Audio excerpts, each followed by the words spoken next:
Today, instead of the long-established way of getting a turkey, only partially oven-ready, in the style known as New York dressed, you can buy a turkey that is completely and immediately ready for stuffing and roasting.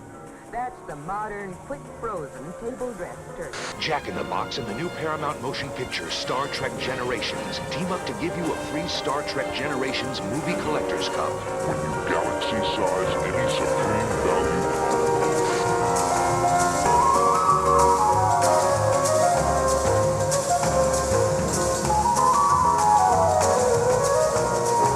Hi, I'm Magdalen Rose, and this video is about American food culture and how it's really kind of gross.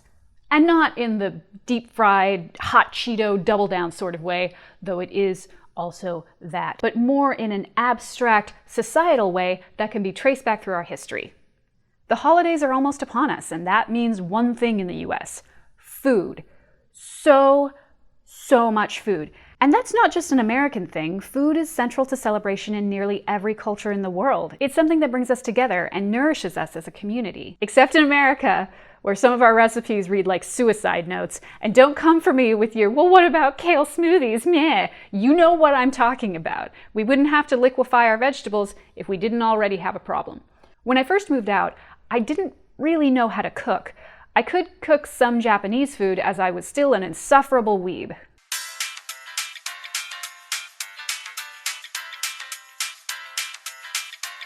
But that was it. And honestly, it's a really good thing I did learn those first few recipes from Japan, because when I left home, I found myself completely lost. Not as to how to cook, but what to cook. American food culture is complicated. I mean, what is American food anyway? Hot dogs and macaroni and cheese?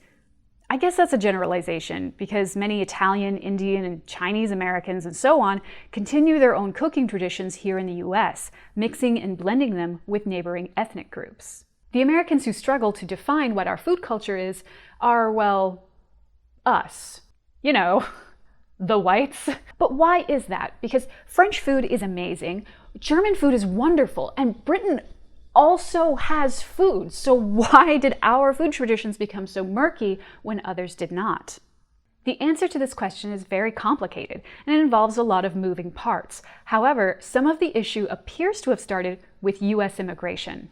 When European immigrants landed in the US at the turn of the century, not everyone was treated equally. Some Italian, Scottish, and Irish Americans weren't even considered properly white and were treated like second-class citizens.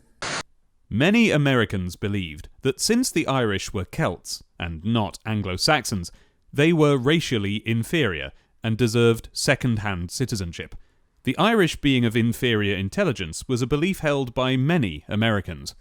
The racial supremacy belief that many Americans had at the time contributed significantly to Irish discrimination. That's wild to think about. The Irish are like the whitest people on earth. Actually, European immigration is a lot more complex than we give it credit for.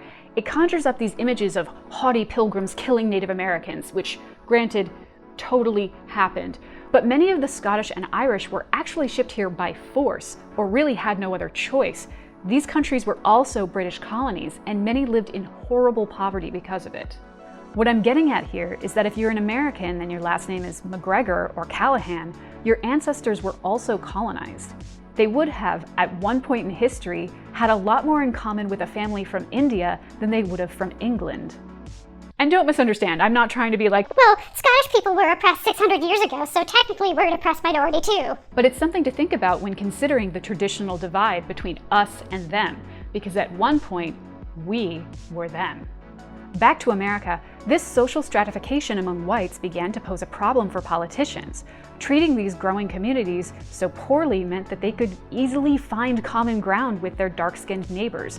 And that is a lot of people to not vote for you. So the narrative began to shift. The grouping of communities started to become less about country of origin and more about skin color. Eventually, it didn't matter if you were Irish or French or Russian. If you were white, you're with us. And this began what we have today, a culture of whiteness. Fellow creator ContraPoints has a good video about this, explaining how we tend to lump all European cultures into one blob called the West, which historically speaking is wrong And this is why it's so hard to define what white American culture is, because it isn't really anything. It's the illusion of one cohesive culture. It's the promise of something that does not exist. It's vaporware. I'm sorry, this video is supposed to be about food, but what is the food of the West anyway? When I asked people on Twitter what they thought of as American food, the answers were revealing. Hot dogs, burgers and fries, donuts, pancakes, and pizza. Notice anything? These are all indulgence foods, the kinds of things you're supposed to eat once in a while out at a restaurant. And not a single vegetable among the top 5. No, stop. French fries do not count as a vegetable. No, they don't. No, they don't.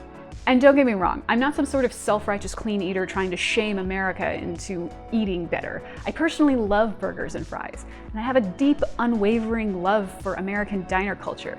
But you can't eat that way every day. Or you shouldn't. You really shouldn't. So what does everyday food look like in America? Cereal? A ham sandwich? Go-gurt? Without an authentic foundation for the culture of whiteness, the void was filled artificially by government subsidies and food companies.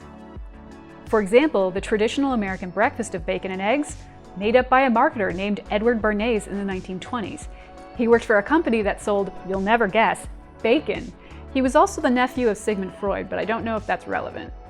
Actually, Bernays deserves his own video. Somebody write that down. Now hang on a minute, Maggie. What about Southern food? Fried chicken, collard greens, black-eyed peas, cornbread. Isn't this all quintessentially American? Yes, it is. And you can thank Africans for creating those recipes when we enslaved them and made them cook our food.